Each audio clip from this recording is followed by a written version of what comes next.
আসসালামু আলাইকুম রহমতুল্লাহ। সুপ্রিয় আলোর পথ 2 এর দর্শক মণ্ডলী, আশা করি মহান আল্লাহ রব্বুল আলমিনের অশেষ মেহেরবানি ও দয়ায় আপনারা সবাই ভালো আছেন। প্রত্যেক মানুষই মনে রয়েছে অনেক আশা আকাঙ্ক্ষা, অনেক চাওয়া পাওয়া। তবে সবার সব সময় সব ক্ষেত্রে মনের আশা আকাঙ্ক্ষা কিংবা চাওয়া পাওয়াগুলো পূরণ হয় না। এরও অনেক কারণ থাকতে পারে, যার মূল কারণ হচ্ছে মহান আল্লাহ তাআলার পরীক্ষা।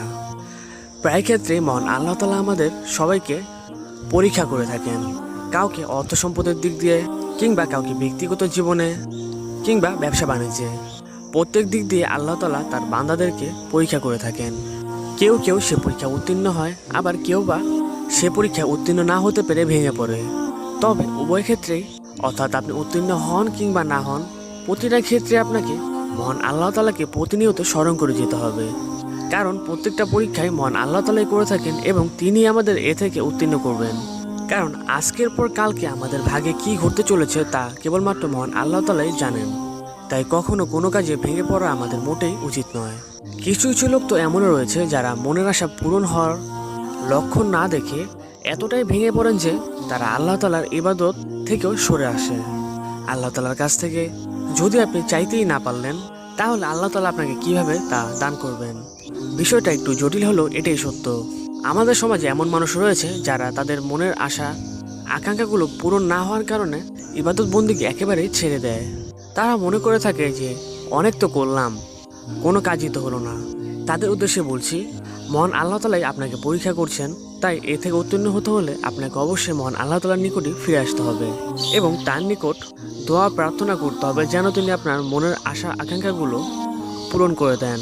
হয়তো আপনার আশা আকাঙ্ক্ষা আজকে পূরণ না হলেও কিছুদিন পরে পূরণ হবে, কিন্তু মহান আল্লাহ তাআলা চাইলে আপনার মনের নেক আশা আকাঙ্ক্ষাগুলো পূরণ হবে ইনশাআল্লাহ। আবার কিছু লোক আছে তো এমনও, যারা তাদের মনের আশা আকাঙ্ক্ষাগুলো পেশ করে বিভিন্ন মাজারে গিয়ে। আসলে মাজারে যে শুয়ে আছেন তিনি মৃত, তার কোনোই শক্তি নেই কোনো ব্যক্তির জন্য দোয়া করার। তাই অযথা তাদের কাছে দোয়া না চেয়ে আপনার মূল্যবান সময় নষ্ট করবেন না। সেই সময়টুকু আপনি আল্লাহর ইবাদতে পড়ে থাকুন। পারলে নফল নামাজ পড়ে আল্লাহ তাআলার কাছে দুহাত তুলে মোনাজাত করুন। দেখবেন আল্লাহ তাআলা আপনাকে আপনার মনের নেক বাসনাগুলো খুব দ্রুতই পূরণ করে দিচ্ছেন। তারপর আপনি বিভিন্ন আমল করতে পারেন, যেগুলো করার দ্বারা মনের আশা পূরণ হবে ইনশাআল্লাহ। আজকে এমন একটি আমল নিয়ে আলোচনা করব, যে আমলটি করার দ্বারা মহান আল্লাহ তাআলা আপনার মনের সকল নেক আশা আকাঙ্ক্ষাগুলো পূরণ করে দেবেন। আপনার মনের ছোট বড় যত নেক বাসনাগুলো রয়েছে সেগুলো মহান আল্লাহ তাআলা আপনাকে পূরণ করে দিবেন। তবে এই আমলগুলি করার পূর্বে আপনাকে অবশ্যই 3টি শর্ত পালন করতে হবে। প্রথমত, আপনাকে 5 ওয়াক্ত নামাজ পড়তে হবে। দ্বিতীয়ত, আপনার পিতামাতা এবং শ্বশুর শাশুড়ি থাকলে তাদের সেবা যত্ন করতে হবে। এবং 3 নাম্বার হচ্ছে হালাল রিজিক দ্বারা জীবিকা নির্বাহ করতে হবে। উপরোক্ত এই কাজগুলি করার পরে যদি আপনি আমল করেন, তাহলে আপনি ভালো একটি ফলাফল লাভ করবেন। এবং আরেকটি বিষয়, আমলটি করার পূর্বে আপনাকে অবশ্যই কয়েকবার দুরূদ শরীফ পাঠ করতে হবে। দুরূদ শরীফ আপনি দুরূদ ইব্রাহিমও পাঠ করতে পারেন, কিংবা যে কোনো দুরূদ শরীফ পাঠ করতে পারেন। দর্শক, দোয়াটি হচ্ছে রাব্বি আন্নি মাসানিয়াজ দুররু ওয়া আনতা আরহামুর রাহিমিন। আবার পাঠ করছি, রাব্বি আন্নি মাসানিয়াজ দুররু ওয়া আনতা আরহামুর রাহিমিন।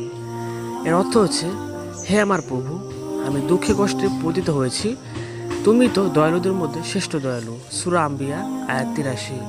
দর্শক, আমি দোয়াটি ডেসক্রিপশন বক্সে দিয়ে দিব, আপনারা সেখান থেকে দেখে মুখস্থ করে নেবেন।